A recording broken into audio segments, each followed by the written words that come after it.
They want you to believe that The Acolyte, being #1 on Disney Plus when it comes to show premieres for this year, is an impressive thing. Folks, today we're going to show you that no longer has any position of prestige whatsoever, because Disney Plus, as of just a few days ago, is about to drop out of the top 5 of all streaming platforms. We have the data, and we're going to show it to you right now.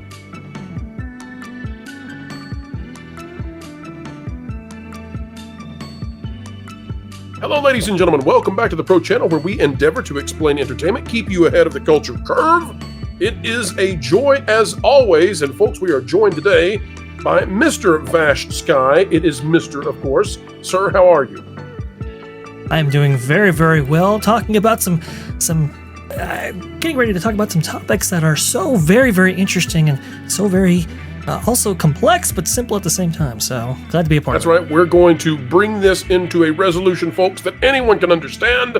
And given that we know the highest IQ audience on the internet is right here, you will have no problem. Journalists, on the other hand, well, they might struggle. But folks, you can break it down for them in the future. This is the chart that we are looking for. This is coming to us from Mac over on Twitter, or X as it's now known. Mac is at Now It's Known and is a huge supporter and helper of everything that we do, folks. This is fascinating. Take a look at this. This is the top streamers online, and we know, folks, that Disney never likes to consider YouTube as their competition, but by golly, it sure is. Now, at the top of this chart, Vash, you'll see a 5.8%. 5.8% is literally everything that's not listed, okay? So we're talking about Twitch.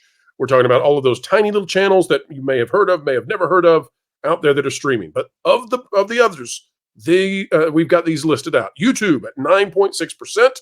YouTube climbing, by the way. YouTube likely by the end of the year, I think, to cross 10% of all streaming, flat out.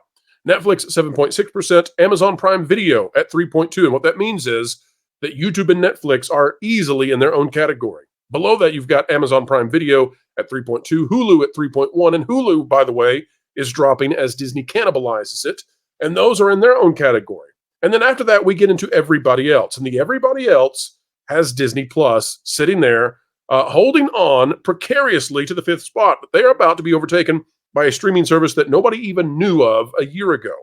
And this little streaming service called Tubi only cost Fox Corp about $400 million, whereas Disney Plus is something in the order of $100 billion. We're not going to do the math again, folks. We've done it in video after video. But let's just say that this is a terrible business that Bob Iger has created. And Tubi is about to defeat it, destroy it, at the same time that Disney Plus is cannibalizing Hulu. Now, why does this matter? We're going to talk about The Acolyte in just a moment, and why the folks out there should not be too excited if they hear that The Acolyte is winning at Disney Plus, sort of in the same way that you would not get excited if you heard, oh, you won't believe what's the #1 thing on Roku today. No disparagement towards Roku intended. It's just, well, Roku is 1.4% of all streaming. Disney Plus is 1.8%. That is minuscule in comparison to either YouTube or Netflix. Vash, what do you make of the idea that Tubi is about to overtake Disney probably within days? Oh man, that's not necessarily surprised given a myriad of factors, right? So the content spend for Disney Plus has been outrageous. It's been so unbelievably expensive to actually produce content on that platform and actually maintain it, which is why they had, they took that fee to get rid of content off of there. And then obviously they had a tax burden that they benefited from as in regards to that and all kinds of stuff, right? But Bob Iger had this mentality of, well, why do deals with a Pixar when you can just own the cow, right? So that's why one of the reasons why he bought Pixar and established that whole thing. But the problem, though, is that when you get all these cows together, at some point you got to own the farm, and that's kind of what Disney Plus is. That's what they thought it was going to be. Well, the farm ended up being a lot more expensive than they originally thought, so that kind of explains that whole thing. And for Tubi to be, within striking distance of Disney Plus with almost a negligible amount of cost associated with it is absolutely fascinating. It is stunning. If Disney had only taken the mentality of, maybe we should license out our content rather than trying to own this farm with all the cows on it, maybe that would have set them up for future success and a lot better means than what they've clearly established here. But Tubi's revenue model, going with the kind of ad-based revenue right from jump, having a free model, and obviously taking in content via licensing, royalty fees, and stuff like that, was just it's so much better of an economic model. And they don't have nearly the debt load. They don't have nearly the problems associated with it. You see the Acolyte for $180 million, and I just had to ask, who would ever subscribe to the service just for this? I don't think they would. I think people who subscribe to Disney Plus, they get the package deal for all their content, for all their library, or as much of it as Disney puts on there, and it's something that their kids can actually sit in front of and watch. So to do this premium content model they've been doing so far just hasn't worked out, and we can see that clearly depicted on this chart from Mac, by the way. Very well said, Vash. We'll go back to the chart in a moment. This is something, though, that I think is fascinating, and let's talk about it in just a moment. And then, folks, we promise this ties into the Acolyte. But, Vash, yes. Before we do, I was fascinated by your analogy about the farm and about each one of these big purchases being another cow for the farm. And I can't help but think that partly what has destroyed Bob Iger in the latter part of his tenure as CEO, including his return, is that he seems to want to buy the cattle and then treat them as if they're chickens. He wants to transform the product into something that it is not, and then hope that it makes just as much money. And that's why when he buys Pixar does well for a while. For a while. It's why when he buys the Muppets do well for a while. Right. It's why when he buys ESPN or when he buys, Marvel, it does well. But then the Disney culture, not the old classic Disney culture, but this new one, comes in and it eviscerates everything that's making these companies work. It comes in and it spreads the DEI tendrils throughout, and it kicks out the legacy, meritocracy, the talent, and flat out the what would you call it? Well, just the immense curve of success, right? Yeah. So it comes in and it normalizes everything. The problem is he didn't buy them to be normal. Well, here's an example of what happens when you do that. Take a look at this, Vash. Loki Season 2 premiere reaches 10.9 million views in 3 days. This is from a long time ago out of Variety, but it connects to the Acolyte, and here's how. This was a big deal, right? We were all supposed to believe that Loki Season 2 was this fantastic thing. Disney Plus put out the numbers, 10.9 million views, 3 days. Oh boy, oh boy, oh boy. And then we get to the actual results of that. And folks, on the right side of your screen, you haven't been looking at the overall. These are not the top 10 overall shows of that week. No, this is just the original TV shows. All movies stripped out, all acquired stuff stripped out, just original TV shows on streaming. And in just that subcategory, that 10.9 million views Disney Plus touted was only really, according to Nielsen, 6th place on this chart. I don't even think it placed in the top 10 overall, and that was only good for 446 million minutes watched. So when Disney comes out and says, Vash, that they have the Acolyte, and oh my gosh, you won't believe how many people have tuned in and they're watching it. I say, wait a minute. The Acolyte is so far below where you said Loki was, and Loki placed 6th on a subcategory. And now we're looking at Disney Plus. By the way, Disney Plus, back when Loki came out, it had more than 2% of all streaming, which still was not good. But now it's down to 1.8. It's dropping. So none of this is adding up for me to say, hey, media, I'm right along with you. Acolyte's a real winner here. Acolyte's really taking off. And frankly, I think that if this has not caused Tubi to take the lead yet, the next time we see this chart, we're going to get an exact tie or Tubi in the lead, and Disney Plus is going to be kicked out of the top 5. Vash, you agree with that prediction, or you think I'm a little bit too strong there? No, I think there's a sound argument to be made that Disney's content is just not keeping viewers around, and yet we see Tubi kind of gaining ground, and some of these others gaining ground as well. And here's the worst thing about this, bro. Remember, Bob and the executive leadership at Disney felt that okay, it's worth getting into streaming because. And spending as much of it on it as we are, because we want to be one of the top 2. So, yeah, Hulu cost $30 billion, so they're spending all right. Oh yes, yeah. Well, I mean, and then Fox obviously 70 billion, and then all this content. I mean, they've spent what 30 billion in like in 2021, and then again another 30 billion in 2022 in order to get to to have the content that they felt that could bring people in. Disney's the only company on planet Earth, Vash, that makes the U.S. Congress deficits look good. Yeah, exactly. Well, that's a fair point. But they spent all this money. They did all this stuff. They cannibalized. By the way, we haven't even gone into this, but they cannibalized on linear broadcast and television as well to do this. Cable and all that in order to accomplish what you're seeing on screen right here. And honestly, they did all this because they thought they were going to be, top 2, top 3. Here, Disney Plus, especially when you have a YouTube combined into this, it's not even it's just barely top 5, and it might lose out on that slot right there. Meanwhile, Hulu, they're buying that.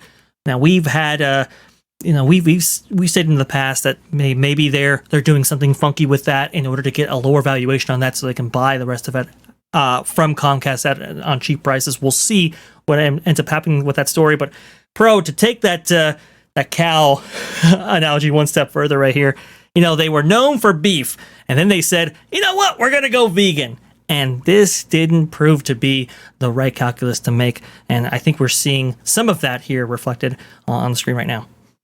Folks, if you want to know why we do what we do day in, day out, if this was 2012, this would be a very different channel. Because back then, Disney was firing on all cylinders. The reason that we do what we do and we say what we do is because we want Disney to return to the mainstream middle, the sensible center, and be lifted up in a lofty position of doing well and bringing great returns for investors. And oh, by the way, let's stop propagandizing children from any arena of the political aisle. No political aisle should be in the minds of kids. Let them be children. But folks, the reason that we do all that, the reason we say all that is because take a look. Disney Plus is currently, by orders of magnitude, more closely resembling Roku than it is Netflix. It's nowhere near Netflix. It has no semblance of ever being Netflix. It has a greater chance of being Peacock or HBO Max than being Netflix. You can stick a fork in the dreams of Disney ever achieving that level. And that is why, folks, when they come out and they tell you that it is the biggest Disney Plus show in 2024, you can scoff at them. That's right, folks. I said scoff at them because that doesn't mean anything anymore. Disney Plus does not deserve the prestige. We should not run headlines as if that's on the same level as being the number one show on Netflix or even Amazon Prime Video. Disney has done this to itself. They have a percentage that is dropping, and they bet the entire, watch this, Vash, they bet the whole farm on it, and it's not paying off. Vash, final word on Tubi getting ready to overtake Disney within days. Well, I think there's one glimmer of hope for Disney Plus, and that is, I think you say the Acolyte, you're fired. No, don't you do it! Don't you do it! Acolyte's gonna pull my head, bro. Don't you worry. Folks, it's been a good ride with Vash. Vash has been a great employee. Vash, we're so glad to have had you on board. Yeah, good luck in all your future endeavors, Vash. No, I kid. Oh, Vash. We're on the same page. That's wonderful. Well, that's right. That's the thing. It's just they spent $180 million on this show on Leslie Headland's pet project, and this thing comes out, and it is. I mean, the Rotten Tomatoes audience score is just atrocious. You have Forbes with an article going, I think these critics are kind of nuts. I mean, it's crazy just how badly this show is perceived, and that 4.8 million. Number, folks, this is the one they tout, but as Valiant Renegade went over, you look at House of the Dragons, and it's like 10 million on the first Sunday night that it's actually released. You saw Loki season 2 right there after 3 days, 10 point something million right there. I think I calculated 4.8 million. It came out to 228 minutes watched, I believe. This is just not great, folks. This is paltry. This is Star Wars, the brand of brands, the franchise of franchise. It should be way higher than this. And yet, people seemingly are not tuning in, and that's a problem. Vash, if they come in at 228, they don't come anywhere close to even charting on Nielsen, period. And then the pie will be in their face. But folks, It's been that way for years. We have been here telling the truth. We've been trying to steer this company back to a place where they can make money again. And the ideologues, they just continue right along saying whatever it is, whatever nonsense and drivel that they think will dribble out the message. And the message now is sappy and disgusting, and we're onto it. You're onto it, folks. That's why it's looking like this June we are going to break records in terms of viewership on this channel, because it turns out the truth and telling it is rather popular these days. Folks, if you like content like this, consider clicking the like button, share, subscribe, click it, stick it to the algorithms, it's the notification bell. Drop a comment right on down below. Let us know your thoughts. And make sure to check out Vash Sky over on T3PO. That is at that pod place, and you'll have a real good time. Vash, thanks for stopping by. And Vash, are you ready to say goodbye to Star Wars this week? Are you ready to see that final drop into the grave? I honestly, bro, I can't wait to see it. Is it worth the hype in the worst way possible? Oh. We'll see on episode 3 of The Acolyte. Folks, the good news is we're sick and tired of watching sick and tired entertainment. And this week, for the very first time ever, the Pro Channel is going to get into making brand new content.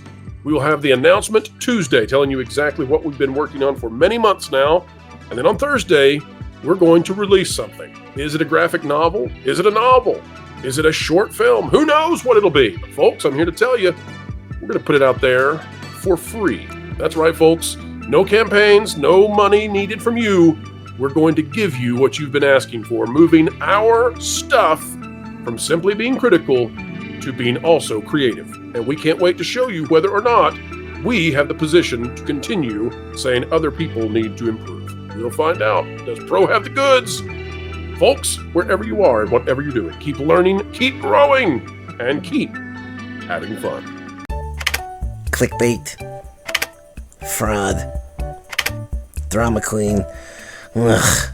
I wish there was a channel that was 5 to 6 minute news reads without the drama, frauds, and clickbait that could accurately let me know the current news, providing my crucial context utilizing all the different That Park Place contributors and creators. Well, stupid. There is. It's the That Park Place YouTube channel, which will be going live real soon, so make sure you're subscribed so you can really stick it to the algorithms. You're joking.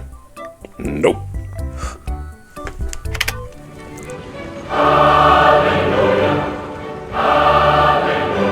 Oh, nice.